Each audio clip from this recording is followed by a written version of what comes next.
জয় হিন্দ বন্ধুরা, সকলকে জানাই গুড মর্নিং। এই ছাগলটা আমরা এখন দেখতে এসেছি। তো এই ছাগলটার টেম্পারেচার 96 ডিগ্রি ফারেনহাইট হয়ে গিয়েছে, যেটা হাইপোথার্মিয়া হয়েছে, মানে শরীরের তাপমাত্রা ডাউন হয়ে গিয়েছে।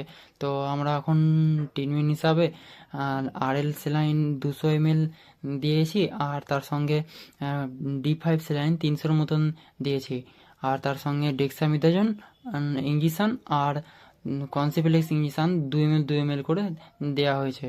তো এ সেলাইন চলছে, দেখেন অনেক থরথর থরথর করে কাঁপছে, পাগুলো লড়ছে ওর। তো শেষ পর্যন্ত ছাগলটা ঠিক হয়নি, ও মারা গিয়েছে। ওনারের অনেক বড় ক্ষতি হয়ে গেল। তো ছাগলটা যদি ঠিক হয়ে যেত তো অনেক আনন্দ হতো ওনারের। তো কি আর করা যাবে, মরে গেল বেচারি। অনেক অবস্থাও খারাপ হয়ে গেছিলো।